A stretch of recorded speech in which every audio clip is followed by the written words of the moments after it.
কিছু কিছু ব্যাপার আছে যেগুলোতে রোজা ভাঙে না, কিন্তু আমাদের মধ্যে ব্যাপক সংশয় তৈরি হয়, কনফিউশন তৈরি হয় যে আসলে কি রোজাটা ভাঙলো কিনা। সেগুলো কি? আমরা এবার সেগুলো শুনবো।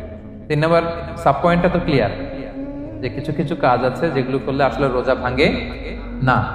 Things or actions that don't invalidate the fast, এটা আপনার রোজা ভাঙবে না। সেগুলো কি? এক নাম্বার হচ্ছে ভুল করে যদি কেউ খায়, যেটা আমাদের আগের পয়েন্টে আমি ক্লিয়ার করে দিয়েছি, অথবা জোর করে যদি কাউকে খাওয়ানো হয়, তার রোজা ভাঙবে না। এটা আপনারা ইতিমধ্যে জেনেছেন। একটা হাদিস শুনে সহিহ বুখারী, রাসূল সাল্লাল্লাহু আলাইহি ওয়াসাল্লাম বলেছেন, মান নাসিয়া ওয়া হুয়া সাইম ফাআকালা আও শারিবা, রোজা অবস্থায় কেউ যদি ভুল করে খেয়ে ফেলে, ফালিউতিম্মা সাওমা, সেজন্য তার রোজা পূর্ণ করে। তার রোজা ভেঙে গেছে মনে করে সেজন্য খাওয়া শুরু না করে, সেজন্য রোজা পূর্ণ করে। কারণ ফাইন্নামা আতআমাহুল্লাহু ওয়া সাকা, কারণ আল্লাহই তাকে খাইয়েছে, আল্লাহই তাকে পান করিয়েছে। কিন্তু ভুল করে খেয়ে ফেলছেন, এটা তো আপনার হাতে ছিল না। তাহলে ভুল করে খেলে তার রোজা ভাঙবে না, কাজা কাফারা কিছুই লাগবে না, জাস্ট ইউ কন্টিনিউ ইউ সিয়াম। ওকে। 2 নাম্বার হচ্ছে, এটা বিবাহিতদের জন্য, যেহেতু most of the audience are 18+, কোনো অসুবিধা নাই। আর ইসলামে কথাগুলো আসলে বাঁচতে হলে জানতে হবে না। সেটা হচ্ছে, আমরা শুনেছি যে বিবাহিতরা ফিজিক্যাল ইন্টারকোর্স যদি করে, দেহ থেকে সিমেন আউট হলে রোজা ভেঙে যায়, কিন্তু স্বাভাবিক মেলামেশার সাথে রোজা ভাঙে না। কিস করা, হাগ করা হাজবেন্ড ওয়াইফের মধ্যে, এই যে সখ্যতা, এই ব্যাপারগুলো যদি দিনের বেলায় ঘটে, এতে রোজা ভাঙে না। ব্যাপারটা বুঝতে পেরেছেন না সবাই? একটা দলিল শোনেন। আম্মাজান আয়েশা রাদিয়াল্লাহু তাআলা আনহা বলেন, কানা নবী সাল্লাল্লাহু আলাইহি ওয়াসাল্লাম ইয়াকাব্বিলু ওয়া হুয়া সাইম, রমাদানের রোজা অবস্থায় তিনি আমাদেরকে কিস করতেন, ওয়া ইউবাশিরু, আমাদেরকে হাগ করতেন, ওয়া হুয়া সাইম, রোজা অবস্থায়। এতে রোজার কোনো সমস্যা হতো না। তবে এটা রিকমেন্ডেড না। স্বামী স্ত্রীর একান্ত মেলামেশা দিনের বেলা রিকমেন্ডেড না, কারণ এটা থেকে সে সেক্সুয়ালি এক্সাইটমেন্টের দিকে চলে যেতে পারে। ফলে ভুল করে সে এমন কাজ করে ফেলতে পারে যেটাতে তার রোজাটাই ভেঙে যাবে। আর ইচ্ছা করে রোজা ভাঙলে কি করতে হয়? কাজাও কাফারাও। খবর আছে না? সেজন্য এটা খেয়াল রাখতে হবে। 3 নাম্বার, এটাকে আরবিতে বলে আল ইহতিলাম, ওয়েট ড্রিম, বাংলায় বলে স্বপ্ন দোষ। ঘুমের মধ্যে এমন কিছু দেখলেন, ফলে আপনার সিমেন আউট হলো, আপনার রোজা ভাঙবে না। কারণ এটা কি ইচ্ছা করে করছেন আপনি? এটা কার হাতে? আল্লাহর হাতে। এতে রোজা ভাঙে না। শুধু আপনি ঘুম থেকে উঠে ফরজ গোসলটা করে নিলেই হবে। প্রিয় ভাইরা, মুসলিম কমিউনিটির ভাইরা, কথা কি বুঝতে পারতেছেন? আচ্ছা। 4 নাম্বার হচ্ছে ব্লাড টেস্ট। অনেকে বলে যে হুজুর ব্লাড টেস্ট করা যাবে কিনা রমাদানে? ব্লাড টেস্ট করা যাবে। ব্লাড টেস্ট করলে রোজা ভাঙে না। এটা খুবই জরুরি একটা মাসালা, প্রায় আমাদের লাগে। 1-2 সিরিঞ্জ ব্লাড নিলে ভাঙে না। তবে যদি অনেক বেশি অ্যামাউন্টের ব্লাড নেয়, এতে যদি আপনি ক্লান্ত হয়ে পড়েন, সেক্ষেত্রে আপনি রোজা ভাঙতে পারবেন, পরে কাজা করলে হবে। 5 নাম্বার হচ্ছে অনিচ্ছাকৃত বমি। এটা আমি আগেও ক্লিয়ার করেছি যে ইচ্ছাকৃত বমি করলে রোজা ভাঙে, কিন্তু অনিচ্ছাকৃত যদি বমি চলে আসছে, ভমিটিং হচ্ছে, আমার রোজা ভাঙবে না। 6 নম্বরে নোজ ব্লিডিং, নাক দিয়ে অনেকে রক্ত পড়ে না, নাক দিয়ে রক্ত ঝরলে মানুষের রোজা ভাঙে না, আনলেস যদি অনেক বেশি অ্যামাউন্টের হয়, আপনি ক্লান্ত হয়ে পড়েন, তখন তো আপনি রোজা ভাঙতে পারবেন। 7 নাম্বার, রোজা রেখে দাঁত ফেলতে পারবো কিনা? জি, রোজা রেখে আপনি আপনার দাঁতকে রিমুভ করতে পারবেন, খুব বেশি যাতে রক্ত বের না হয় সেটা আপনি খেয়াল রাখবেন। দাঁত ফেললে যে রক্ত বেরোয়, এতে রোজা ভাঙে না। 8 নম্বর পয়েন্টটা খুবই গুরুত্বপূর্ণ, এটা খেয়াল করে শুনতে হবে। কান দুইটা খরগোশের কানের মতো খাড়া করে শুনেন, খুব মনোযোগ দিয়ে। 8 নম্বরটা হচ্ছে ইনজেকশন। রোজা রেখে ইনজেকশন দেওয়া যাবে কিনা? কিছু কিছু ইনজেকশন দেওয়া যাবে, কিছু কিছু দেওয়া যাবে না। কোনগুলো দেওয়া যাবে না? এনার্জেটিক ইনজেকশন দেওয়া যাবে না। যে ইনজেকশনে ফুড সাপ্লিমেন্টারি আছে, যেটার মধ্যে নিউট্রিশন ভ্যালু আছে, এই ইনজেকশনগুলো দেওয়া যাবে না। এমনও ইনজেকশন আছে যেটা দিলে 7 দিন আপনার আর খাওয়া লাগবে না, একেবারে তরতা যাবে। এরকম ইনজেকশন দেওয়া যাবে? তো আপনি সিস্টেম করে খাইলেন কেমন জানো, তাই না? আপনি অন্য ওয়েতে দেহে এনার্জি ইনপুট করলেন, এটা করলে রোজা ভেঙে যাবে। তাহলে food supplementary injection, nutrition value আছে এরকম injection, energetic injection, energy boost up করে এরকম ইনজেকশন দিলে রোজা ভেঙে যায়, এগুলো দেওয়া যাবে না। কিন্তু পেইন কিলার যে ইনজেকশন গুলো আছে, এটা দিতে পারবেন। পেইন কিলার ইনজেকশন দিতে পারবেন, অ্যান্টিবায়োটিক ইনজেকশন দিতে পারবেন, অ্যানেস্থেটিক ইনজেকশন দিতে পারবেন, এই জাতীয় মেডিকেশন ইনজেকশন গুলো দিতে পারবেন।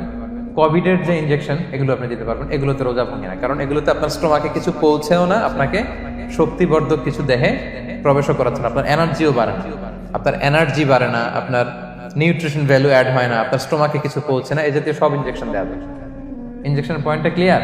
9 নম্বরে কিছু কমন ব্যাপার আছে। এই কমন জিনিসগুলো আমাদের মনের মধ্যে প্রায় প্রশ্ন জাগে যে এগুলো করা যাবে কি যাবে না, এগুলো ক্লিয়ার করি।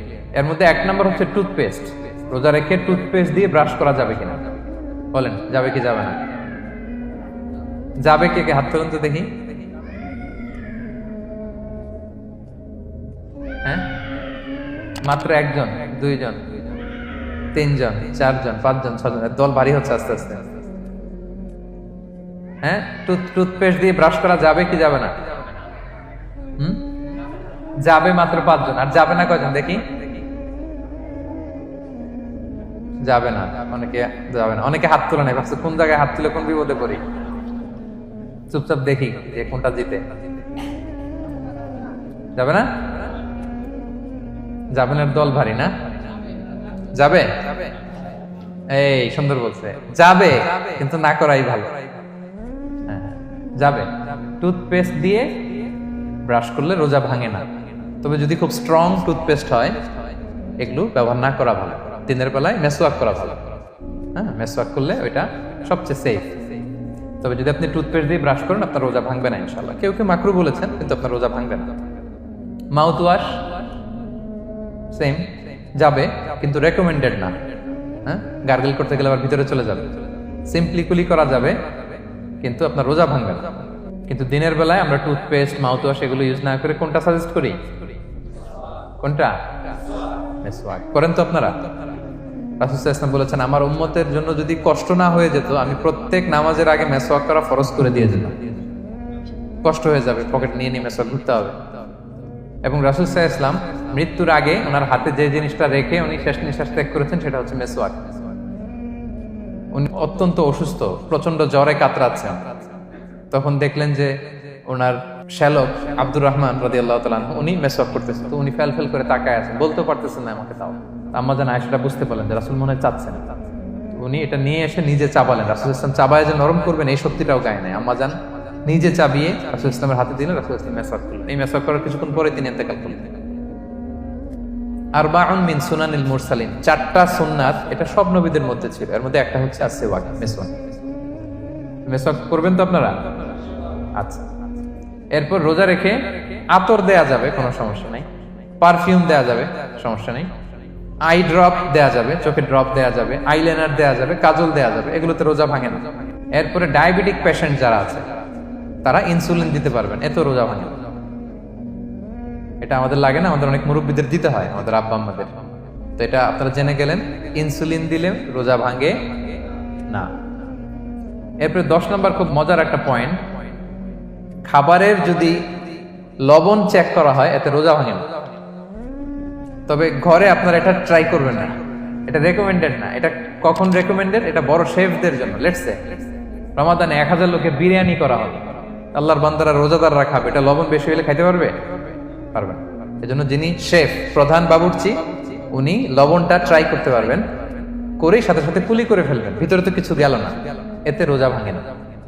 তাই বলে প্রতিদিন ঘরের রান্নাতে আবার এটা করতে যায় না। ঘরে 2 জন, আপনি আপনার হাজবেন্ড ওয়াইফ টোনাটুনি একটা হইলেই হইলো, কি বলেন? লবণ বেশি হবে কম হবে, কিন্তু বড় প্রোগ্রাম, অনেক রোজাদাররা একসাথে ইফতারি করবে, এটা তো লবণাক্ত হইলে খাওয়া যাবে না। তো সেক্ষেত্রে শেফ যদি জাস্ট জিব্বা দিয়ে লবণটা একটু ট্রাই করে নেয় যে অ্যাড করতে হবে না, ঠিক আছে, সাথে সাথে কুলি করে ফেলে, রোজা ভাঙবে না। দলিল কি? দলিল হচ্ছে কাঁচা ডালের মেসওয়াক। রাসূল সাল্লাল্লাহু আলাইহি ওয়াসাল্লাম কাঁচা ডালের জাইতুনের মেসওয়াক দিয়ে তিনি সেওয়াক দিয়ে মেসওয়াক করতেন। তো কাঁচা জাইতুনের আপনারা মেসওয়াক করছেন, এটা কিন্তু অনেক লবণাক্ত, সল্টি, এটার মধ্যে একটা ঝাঁঝালো ভাব আছে। তো এটা আপনার জিহ্বায় লাগলে কি রোজা ভেঙে যায়? ভাঙে। এবং আপনি যদি সমুদ্র অঞ্চলে সফর করেন, সমুদ্রে লেটস সে 1 মাসের, আমাদের এই যে বাংলাদেশে তো এখন এই কি বলে প্রায় 7 লক্ষ টাকা করে দিছে আমাদের হাজিদের জন্য, হজ করতে হলে প্রায় 7 লক্ষ টাকা লাগবে। তো এরকম ঘোষণাও দেখলাম যে নেক্সট ইয়ার থেকে সমুদ্র পথে যাওয়া যাবে কম খরচে। তো কেউ যদি এমন হয় সমুদ্রের সফরে দীর্ঘ সময়, আপনি ওযু করবেন কি দিয়ে? সাগরের পানি দিয়ে। তো সাগরের পানি কেমন? সাগরের পানি দিয়ে আপনার কুলি করতে হবে না? মাছ মজা করবেন না? তা আপনার কি রমজানে যদি কুলি করেন আপনার রোজা ভেঙে যাবে? ভাঙবে না। এ থেকে স্কলাররা দলিল নিয়েছেন যে এরকম জরুরি প্রয়োজন হলে আপনি খাবারের স্বাদটা লবণটা দেখতে পারবেন, সাথে সাথে কুলি করে ফেলবেন, এতে আপনার রোজা ভাঙবে না ইনশাআল্লাহ বিইذনিল্লাহ। অনেকে প্রশ্ন করে এনজিওগ্রাম করা যাবে কিনা। এনজিওগ্রাম এগুলো করা যায়, এই যে হার্টের পেশেন্টদের জন্য এখান থেকে একটা এই ক্যাথেটার ঢুকায়, যদি এটার মধ্যে ওষুধ লাগানো থাকে তো এটা হার্টের দিকে যায়, এটা স্টোমাকে যায় না, এগুলো করা যাবে। তাহলে এই বিষয়গুলো অলমোস্ট মুত্তাফাক আলাই, মানে সর্বসম্মতিক্রমে এতে আপনার রোজা ভাঙবে না ইনশাআল্লাহ বিইذনিল্লাহ। এই পয়েন্টটা ক্লিয়ার না? ক্লিয়ার। এবার কিছু ডিসপিউটেড মাসআলা আছে, মানে যেগুলোর ব্যাপারে ইখতিলাফ আছে, কোন স্কলারদের মধ্যে ভাঙবে ভাঙবে না, এটা আমি একটু ক্লিয়ার করি। এর মধ্যে এক নম্বর হচ্ছে ইনহেলার। অ্যাজমার পেশেন্ট যারা আছে, অ্যাজমা অনেকের দেয়া লাগে না ইনহেলার।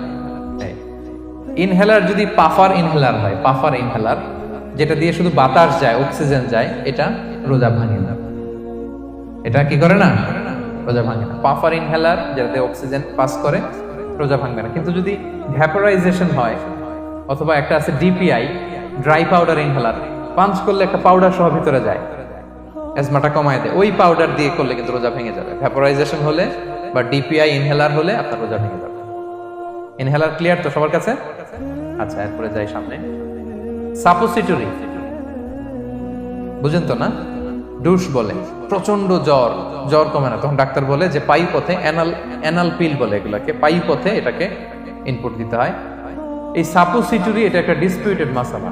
হানাফি স্কুল অফ থটে রোজা ভেঙে যায়। আমরা যেহেতু বেশিরভাগ হানাফি স্কুল ফলো করি, হানাফি মাযহাব, তো আমরা এটাই সাজেস্ট করি সাপোসিটরি না দেওয়া। তবে অন্যান্য স্কলারদের মতে রোজা ভাঙবে না, বিশেষ করে ইবনে তাইমিয়া আলাইহি রাহমার মতে রোজা ভাঙবে না। এখানে প্রসঙ্গ যেটা হচ্ছে, সাপোসিটরি সাধারণত দিতে হয় ইমার্জেন্সি পিরিয়ডে। কি বলেন? জ্বর আর কমে না, কঠিন অবস্থা, তো ওই অবস্থায় তো রোজা এমনি ভাঙা যায়। প্রচন্ড অসুস্থ হলে ভাঙা যায় না রোজা? ভাঙা যায়। তো আপনি রোজা ভাঙবেন, পরে কাজা করে ফেলবেন, সাপোসিটরি দিবেন, অসুবিধা নেই। আচ্ছা, এয়ার ড্রপ, কানের যে ড্রপ আছে, এটার মডার্ন স্কলারদের মতে, যে ফিক একাডেমি গুলো আছে, এদের মতে রোজা ভাঙবে না, কিন্তু হানাফি স্কলারদের মতে রোজা ভেঙে যাবে। তো আমরা সাজেস্ট করি এটা আপনি না দেন, আগে পরে দেন। 3 নাম্বার, হার্টের পেশেন্টদের একটা ওষুধ দিতে হয়, এটাকে নাইট্রোগ্লিসারিন ট্যাবলেট বলে, জিহ্বার নিচে দেওয়ার সাথে সাথে বডি এটা অ্যাবজর্ব করে ফেলে, ওষুধটা থাকে না জিহ্বার নিচে। জিহ্বার নিচে এটাকে প্লেস করলে সাথে সাথে এটা বডি অ্যাবজর্ব করে, এখানে আবার পাম্প শুরু হয়ে যায়। তো হার্ট অ্যাটাক করলে এটা দেয়। আধুনিক যে ফিক একাডেমি গুলো আছে তাদের মতে রোজা ভাঙবে না, কিন্তু হানাফি স্কুল অফ থটে তাদের মতে যেহেতু সম্ভাবনা আছে কিছু চলে যেতে পারে, যদিও যায় না, হানাফি মাযহাব হচ্ছে খুব ইহতিয়াত অবলম্বন করে, অত্যন্ত বেশি সাবধানতা অবলম্বন করে। কিন্তু মডার্ন ফিক একাডেমি গুলো তাদের মতে হার্ট পেশেন্টদের জন্য নাইট্রোগ্লিসারিন ট্যাবলেট যদি জিহ্বার নিচে রাখেন রোজা ভাঙবে না। হিজামা, কাপিং, হিজামা চিনেন তো? হ্যাঁ, হিজামা করছেন কেউ এখানে? আপনি করছেন, আর কেউ? অনেকে করছে দেখি মাশাআল্লাহ। এটা এখন অনেক পপুলার হচ্ছে, রাসূল সাল্লাল্লাহু আলাইহি ওয়াসাল্লাম কিন্তু করতেন। এখন দেখবেন যে অনেক বড় বড় সেলিব্রিটিরা, অ্যাথলেটরাও করে। এরকম কাপিং এর টিউব আছে, পিঠে একটু কেটে ওটাকে লাগায় দেয়, আস্তে করে এই রক্তগুলো বের করে ফেলে, ব্যথা ট্যাথা, পেইন টেন এগুলো কমে যায়। এখন কিন্তু এটার অনেক প্রচলন বেড়েছে। হানাফি স্কুল অফ থটে হিজামাতে রোজা ভাঙে না, অন্যান্য স্কুল অফ থটে ভাঙে। তো হিজামা তো ইমার্জেন্সি কিছু না, আমার দিনের বেলায় কেন রমজান মাসে হিজামা করা লাগবে? আমি ইফতারের পরে হিজামা করলাম। আচ্ছা, ব্লাড ডোনেশন করলে রোজা ভাঙবে কিনা? এক ব্যাগ যে রক্ত নেয়, ভাঙবে কিনা? হাম্বালি মাযহাব অনুযায়ী ভেঙে যায়, হানাফি মাযহাব অনুযায়ী ভাঙে না। আমরা হানাফি স্কুল ফলো করি, সো আপনি ব্লাড ডোনেট করতে পারবেন, ভাঙবে না। তবে অনেক ব্লাড ডোনেট করার কারণে যদি আপনি অসুস্থ হয়ে যান, দুর্বল, ওই অসুস্থতার কারণে আপনি ভাঙতে পারবেন। তবে এটা রেকমেন্ডেড, যদি ব্লাডের কারণে মুমূর্ষু রোগীর জীবন যায় অবস্থা, তখন অবশ্যই আপনি ব্লাড ডোনেশন করবেন, যাতে করে একজন মুমূর্ষু রোগী জীবন ফিরে পায়। এই পয়েন্টটা তো ক্লিয়ার না সবার? তো এই ছিল সম্মানিত সুধী কিছু মৌলিক বিষয় যেগুলো করলে আমাদের রোজা ভাঙে না।